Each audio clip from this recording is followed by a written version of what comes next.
Universal has been hard at work creating Epic Universe since construction began back in August of 2019. Despite delays, 6 years later, Universal is finally on the verge of opening its major new expansion, its first since 1999. And while Volcano Bay debuted in 2017, water parks cater to a more niche audience when compared to traditional theme parks, so I more or less hold them separate from the dry parks. Stepping outside of my usual content, I want to explore how Epic Universe could redefine Universal's place in the theme park industry. I'll break this down from separate angles, looking into each land, analyzing primarily the attractions and their technical innovations within those lands, which Universal has proudly hyped. Then, I'll dive into the potentials for opening day, as well as how this will shape Universal's footprint in the theme park industry going forward from both positive and negative perspectives. With all this out the way, let's dive into the first land you'll see when getting into Epic Universe, that being Celestial Park.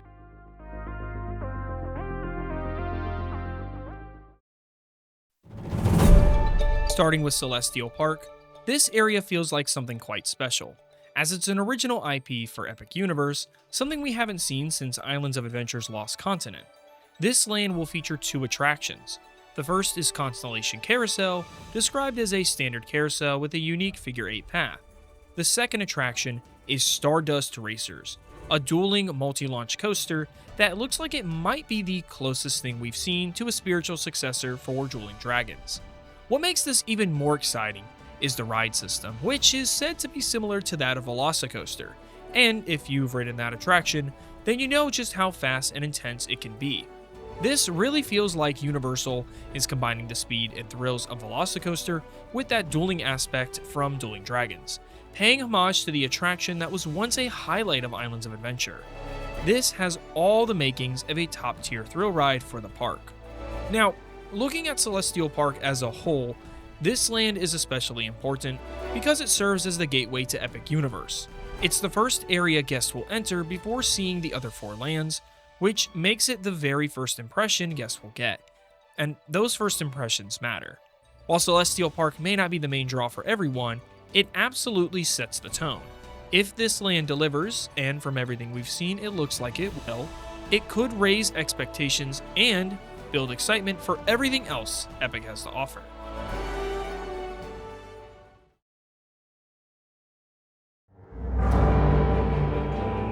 Next is the land I look forward to the most, and just so you all know, I'm not really going in any particular order here. But that land is Dark Universe. This land, like Celestial Park, hosts 2 attractions. The first is Curse of the Werewolf, a family spin coaster that follows the story of the original Wolfman film. And the second is Monsters Unchained, the Frankenstein experiment, which seems to use the same ride system as Harry Potter and the Forbidden Journey, but from what I've been reading has been described as a mix between Forbidden Journey and the Amazing Adventures of Spider-Man. The story for this attraction involves guests helping the great-great-granddaughter of Dr. Frankenstein, as she works to control all the Universal monsters, but things go awry when Dracula leads a revolt. I find this land particularly interesting, as Universal is taking a risk by utilizing their original monsters back from their films of the 1930s. However, it's how Universal has described this land and its attractions that excites me the most. For Monsters Unchained, it's defined as a very intense and scary attraction, which tells me they are truly trying to honor the legacy of the Universal monsters. On top of that, Universal has boasted that these are some of the most impressive animatronics they have ever created. While they've shown some footage, it has been kept under wraps for the most part. But if the attraction is as impressive as they say, it will easily become a must-ride in the park. What makes this all a bit funny is that Dark Universe was actually the name of Universal's attempt to create a film universe around their original monsters, but it failed, with many attempts such as Van Helsing and the newer Mummy featuring Tom Cruise, just to name a few. So, hopefully, unlike those films, the landed Epic Universe does do well. As excited as I am for Dark Universe, I am somewhat wary. With a ride as intense as Monsters Unchained, I'm curious about how the land will be presented, especially since it offers things like face painting for younger guests, but will also feature this attraction. This could be jarring for parents who might not expect the attraction to be so intense, So hopefully Universal has a system in place to ensure that this doesn't become an issue, as Dark Universe has a lot of potential and caters to quite a broad audience of both adults and teens. The area here is themed to resemble old monster movie villages, which sounds promising. Seeing as Universal has really aimed to perfect their themed lands with areas like Hogsmeade and Diagon Alley, it seems like a must visit. However, it also shares the park with lands like How to Train Your Dragon, which is designed specifically for younger guests. With that being said, let's see what the Isle of Berk has to offer.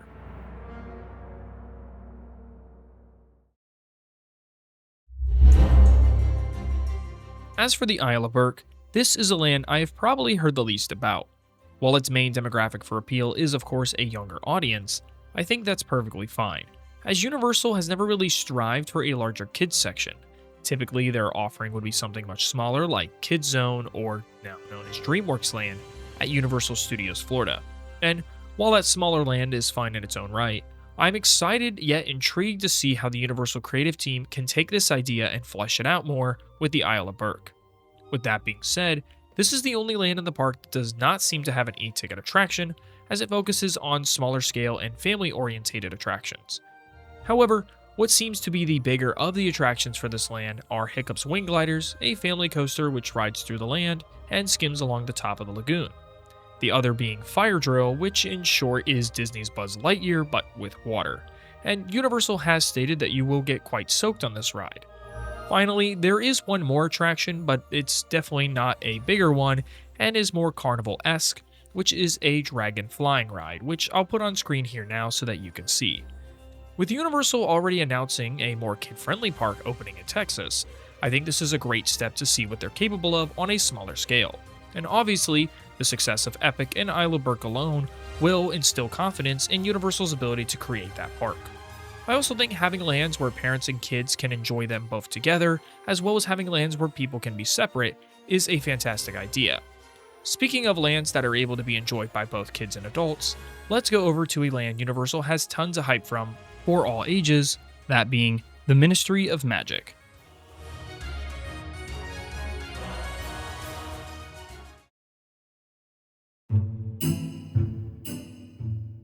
Harry Potter and the Ministry of Magic is an exciting addition as Universal continues to expand the Harry Potter brand in its theme parks.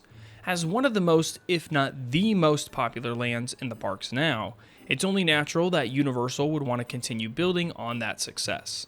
Now, I'll be the first to admit I'm no Harry Potter expert. I've seen a few films, but not a lot to be honest. That said, I can appreciate the lands, as they are undeniably well crafted, and is where Universal first showed that they could potentially compete with Disney in the long run of things. With Epic Universe on the horizon, many are eager to see if Universal can continue that momentum with Harry Potter, setting expectations high. Now, looking at the e-ticket attraction in this land, it'll be called Harry Potter and the Battle at the Ministry. Details about the ride system remain scarce, but I first want to go over its storyline before I discuss anything about the ride system. The storyline is set shortly after the events of the Harry Potter film series, and the ride follows Harry, Ron, and Hermione and a new house elf character, as they pursue Dolores Umbridge, who is attempting to escape her trial at the Ministry of Magic. Guests will board a Ministry of Magic lift, and the ride system is similar to that of the Amazing Spider-Man and Transformers the ride, but has way more enhanced capabilities, as the ride vehicle is able to ascend and descend similar to that of an elevator, adding a verticality element. This is extremely exciting, as Harry Potter attractions seem to really knock it out the park every time, so I have no doubt that they'll do very well. But besides that attraction, there's no others in the land at this time. However, there will be a show as well as one interactivity, just like the other two lands. Speaking of interactivity, our final land, Super Nintendo World, takes it to another level, so let's jump in.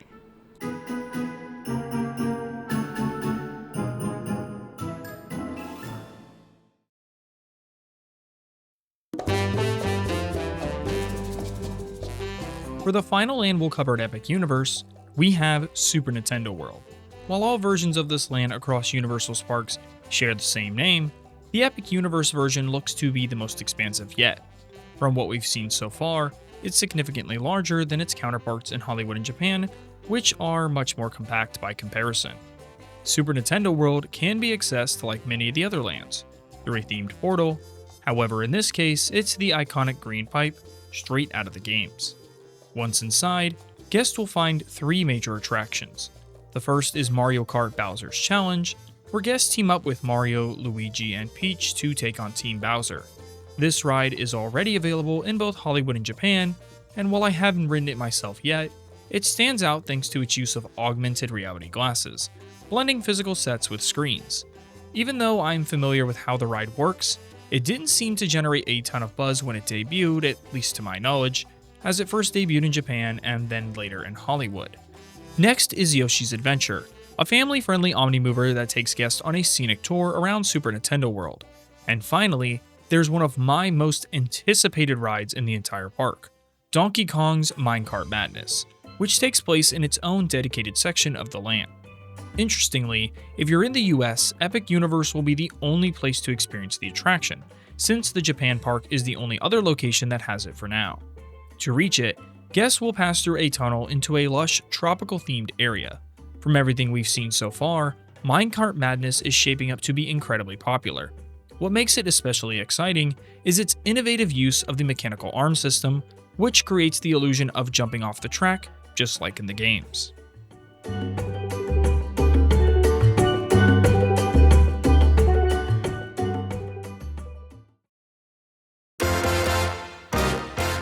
Before we wrap up our look at Super Nintendo World, there's one more feature worth mentioning: power-up bands.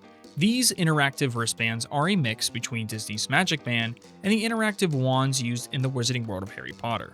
They allow guests to collect digital coins, play minigames, and unlock achievements as they explore the land.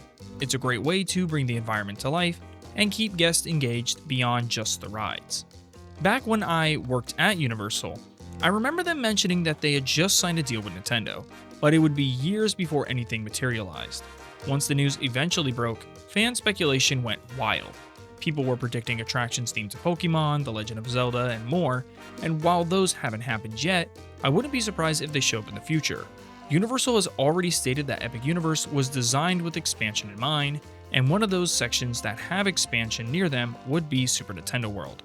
In the end, I think Universal partnering with Nintendo was a smart move. Video games don't have much of a footprint in theme parks, so this was a great way to fill that gap. Like Harry Potter, it appeals to both general audiences and die-hard fans. The success of the Wizarding World is likely what made it easier for Universal to land this collaboration in the first place. With all the lands now covered, Epic Universe is shaping up to be an incredible addition to Universal Orlando.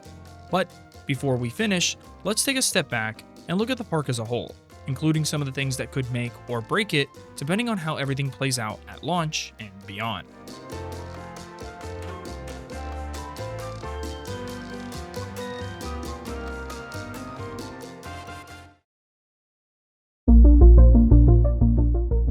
This park sounds incredible, and I know both myself and viewers of this channel cannot wait to experience it. The fact is, Universal has crafted something truly special here, with each land having its own uniquely themed portal on top of the incredible level of detail within each land, which is beyond exciting. However, as thrilling as all of this is, we need to discuss some things regarding its opening. The reason I bring this up is that the hype for this new park is off the charts, which makes sense given that the last 2 major theme parks to open in Orlando were Islands of Adventure in 1999, and before that, Disney's Animal Kingdom in 1998. I didn't include Volcano Bay for reasons I mentioned earlier. So, you may be wondering, why does this matter exactly? Well, it's been 26 years since a brand new, fully realized theme park has opened. The theme park landscape has changed dramatically since then. Parks are more popular and more packed than ever before. On top of that, guest expectations for industry giants like Universal and Disney have evolved as well. It's no longer just about an attraction with a robust ride system, a well-crafted story, and some unique physical sets. Guests now expect full immersion, meaning a land and ride all in one seamless package. And ever since the Wizarding World of Harry Potter, this has been the case, as well as expectations for Universal being incredibly high, and rightfully so, considering how massive of a success that was. With all this in mind, you might think, wow, that's great. Universal's really pushed themselves, they showed what they're capable of, they've gained an audience, the marketing's been great. So what does this mean? It means the park will be flooded with guests on opening day, right? Yeah, that's undoubtedly true, but I think people might be overlooking some of the challenges that come with launching a brand new park. The biggest one, the attractions may go down a lot. These rides have not been subjected to the kind of daily high-capacity operation they'll face, like when opening day arrives. And while Universal has done these soft openings with team members and allowed them to bring their family, friends, and has expanded it more and more, these are smaller, more concentrated groups of people. And even during those events, the attractions have not all been open or all open at the same time. They've been kind of stagnated, right? And what's going to happen on opening day is these rides are going to witness true stress, because what is Universal going to try to do?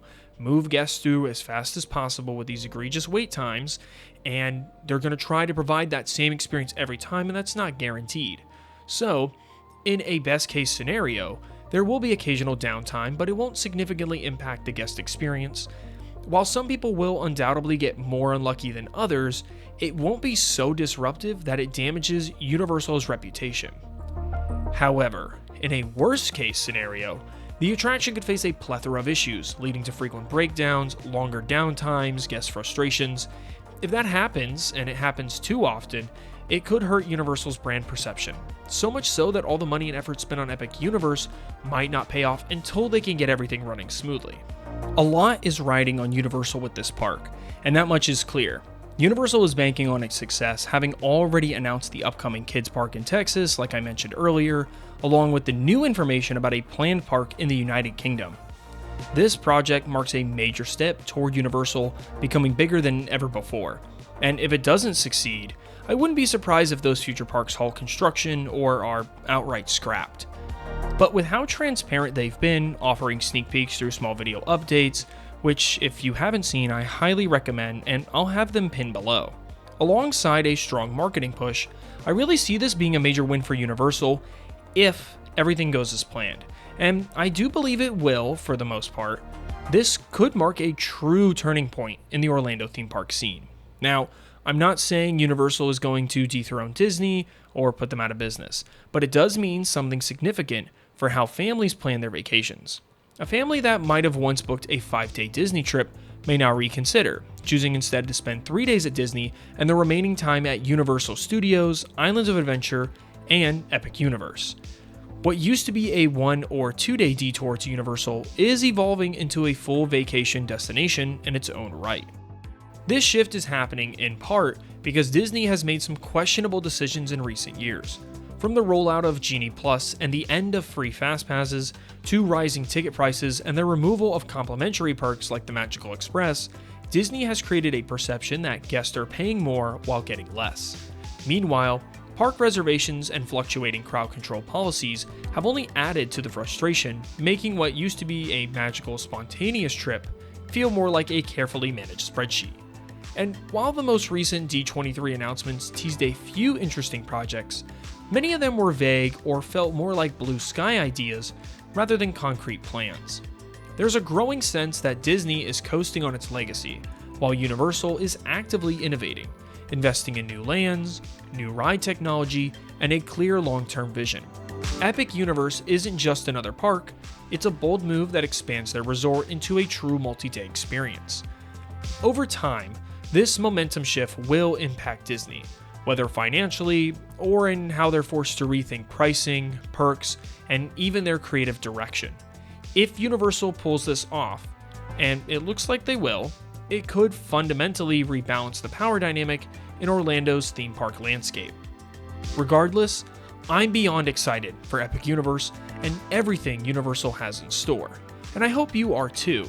If you haven't already, be sure to like the video and drop a comment down below letting me know which land you're the most hyped to experience. As for my subscribers, don't worry, City Walk Part 2 is still in the works, but with Epic Universe getting closer to opening day, I felt like now was the perfect time to dive into it, especially since I won't be there for opening day myself. Thanks so much for watching, and I'll see you in the next video.